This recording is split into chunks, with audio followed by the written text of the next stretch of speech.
en fonction de moi, mes considérations professionnelles, psychologiques, mon appétence au risque, quel type d'investisseur je suis. Tu dois comprendre quels sont les grands blocs de compréhension de la finance. I'm listening, man. Et il y a de l'oseille à attraper là.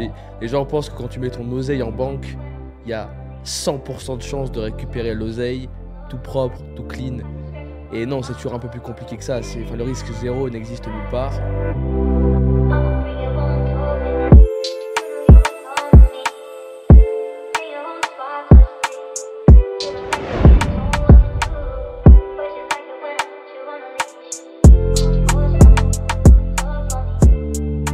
Comment tu fais toi pour faire la part des choses? Comment est-ce que tu fais pour choper les bonnes... Enfin, comment tu fais pour t'assurer que tu maximises tes chances de choper les bonnes informations au bon endroit et de ne pas te faire duper par le brouhaha qu'on prend tous les jours dans la tronche? Alors, déjà, on va remonter un tout petit peu avant. Et sur le domaine de l'investissement, pour moi, la chose la plus importante, et ça revient à ce que tu disais juste avant, la chose la plus importante, c'est que les gens ne prennent pas vraiment le temps de se connaître. Donc quand toi, tu as dit que tu as regardé un peu les études statistiques et le trading ou la finance, statistiquement, a plus de chances d'apporter quelqu'un d'un statut, on va dire, 0 à 1 million, et quand toi, tu as commencé à tatiller, tu ne te voyais pas. C'est exactement, on revient encore à l'esprit critique, c'est exactement le travail que beaucoup de gens ne font pas.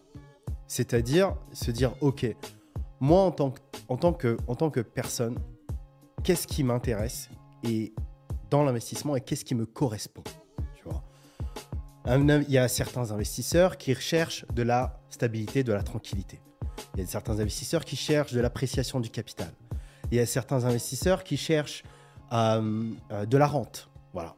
Il y a certains investisseurs qui, eux, rêvent, si tu veux, d'investir dans une start-up qui va faire x10 dans 10 ans et qui sont tout à fait tranquilles avec l'idée de ne pas voir leur argent pendant 10 ans. Tu vois, c'est clair. Ou même de le perdre d'ailleurs. Ou même de le perdre, et exactement. Ils savent très bien que c'est une sur beaucoup. Voilà. Et eux jouent le jeu statistique d'investir dans 20 pour faire jouer encore une fois la statistique en leur faveur. Tu vois. Mais ça, c'est une question que tout le monde a la responsabilité de se poser. C'est-à-dire, ok, en fonction de moi, mes considérations professionnelles, psychologiques, mon appétence au risque, quel type d'investisseur je suis. À partir du moment où tu as défini ton profil investisseur, tu peux d'ores et déjà te dire, ok, voici les types d'actifs qui me correspondent. Donc, je ne vais pas aller si tu veux, à la recherche d'informations, si tu veux, partout, tu vois, ou qui ne me correspond pas, ou qui ne m'apporte rien. Je vais déjà faire une présélection et de me dire, c'est typiquement si je te dis, dans le domaine de la santé, la biotechnologie, par exemple, est un domaine qui est très binaire, donc forcément, moi, ça m'intéresse moins parce que c'est des entreprises avec une technologie très particulière et tout. Est-ce que je vais aller passer du temps à aller lire des revues scientifiques, médicales, comme les revues comme comment ça s'appelle, le New England Journal of Medicine, pour aller feuilleter et me dire, ok, alors ce spécialiste non, tu vois. Ça t'apporte zéro valeur. Ça n'apporte absolument, parce que ça ne me correspond pas, tu vois. Toi, peut-être que ça va te correspondre parce que ton frère est un spécialiste dans la cancérologie, qui est un spécialiste... Petite casse dédiée à mon frère. Et tu te dis, ok, très bien, je vais avoir quelqu'un qui va pouvoir m'apporter de la lumière, on va pouvoir investir de manière éclairée. Mais ah ouais, c'est bon ça. Une fois que tu as fait ce travail, on va dire, d'introspection pratique, tu te dis, ok, cette classe d'actifs m'intéresse, cette classe d'actifs m'intéresse, elle me correspond. À partir du moment où tu as fait ce travail, tu dois comprendre quels sont les grands blocs de compréhension de la finance. Donc, qu'est-ce qui sous-tend la finance? Exactement. Qu'est-ce qui sous-tend la finance? I'm listening, man. Et il y a de l'oseille à attraper, là. Alors, je sais pas. Oui, il y a de l'oseille à attraper. Ah ouais, alors attends, by the way, il faut que je fasse un truc. Ouais. Warning, pas de conseil en investissement, pas blablabli, blablabla. C'est information et entertainment purposes. Voilà. So good. Here we go. C'est parti. En fait, la finance, si tu veux, c'est la discipline d'allocation du capital. Voilà. Et l'allocation du capital, elle se fait avec l'anticipation de l'augmentation de ce dit capital. Voilà. Et donc, il y a encore une fois plusieurs façons d'augmenter ton capital en fonction des différentes classes d'actifs et des risques qui leur correspondent. Maintenant, la finance, si tu veux, afin d'augmenter ce capital, comme tu disais, elle doit anticiper ce qui se passe dans l'économie, ce qui se passe dans le monde. On revient à notre ami George Soros. Et pour ça, tu dois déjà comprendre, il y a 2-3 building blocks à comprendre afin d'avoir une perspective globale, ce qu'on appelle la world view, de ce qui est en train de se passer. C'est bien, mais qu'est-ce qui risque de se passer? Okay. Pour bien se positionner. C'est ça tout le sujet. Exactement, c'est ça. Choper la bonne vague au bon moment. Exactement. Mais il ne s'agit pas de se dire, alors tu dis, mais alors attends, mais comment? C'est pas la boule de cristal de Madame Irma, tu vois. On n'est pas du tout dans ça. On est dans si tu veux, on fait un plan de se dire quels sont les différents scénarios qui statistiquement ont le plus de chances de se produire en fonction de la donnée que j'ai actuellement. Ok. Et donc tu vas catégoriser ces données en fonction on va dire de 3 grandes familles de données. Les données monétaires, c'est-à-dire les banques centrales. Alors souvent on parle économie, la politique, l'Union européenne, le gouvernement américain et tout. Frère, on commence toujours par la banque centrale. Pourquoi? Parce que la banque centrale, elle définit une chose, c'est le prix de l'argent et la quantité d'argent en circulation. C'est pas toi qui le définis, c'est pas monsieur Macron, c'est pas monsieur Biden, c'est les banques centrales. Ils peuvent donner des inputs, appuyer ou ne pas appuyer, mais en gros, à la fin de la journée, ce qu'il est en train de dire, c'est que les mecs qui impriment, c'est la banque centrale. Et c'est eux qui décident, d'accord? Ils décident du prix de l'argent. On ne se pose pas la question du prix de l'argent. C'est trop intéressant, ça.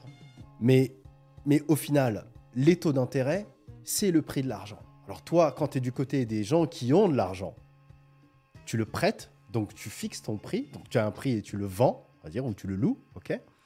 Et quand tu n'en as pas, tu l'achètes, donc tu l'empruntes, ok? Et en fonction de ce prix de l'argent, des décisions vont être prises, ok? Est-ce que ça vaut le coup d'emprunter à ce niveau-là et de déployer son argent? Est-ce que ça vaut le coup de le placer dans ça? Est-ce que ça vaut le coup de le placer dans ça? Okay. Ça, c'est la première vague. Et le deuxième aspect, c'est la quantité d'argent en circulation. Aujourd'hui, depuis 2008, pour les plus jeunes qui nous suivent, la grande crise financière, alors oui, les subprimes, très bien, le marché immobilier qui se casse la gueule. Mais en fait, il faut surtout comprendre ce qui se passe après. Ce qui se passe après, c'est que les banques centrales du monde ont décidé tout ensemble d'imprimer de l'argent afin de l'injecter dans le système financier qui était censé l'injecter, lui, dans l'économie réelle. Pourquoi ils ont fait ça? Parce que... Pour se dire, ok, alors, les banques font faillite. Ouais. Si les banques font faillite, les consommateurs et les business attachés à ces banques risquent de ne pas récupérer leur argent, font faillite, et les gens vont se retrouver sous le carreau. Et quand les gens ils se retrouvent sous le carreau, là, le problème n'est pas économique, il est politique. Il faut expliquer ça parce qu'ils ne se rendent pas compte, mais les gens pensent que quand tu mets ton oseille en banque, il y a 100% de chances de récupérer l'oseille, tout propre, tout clean. Et non, c'est toujours un peu plus compliqué que ça. Le risque zéro n'existe nulle part. Il n'existe nulle part, exactement. Et il y a eu des...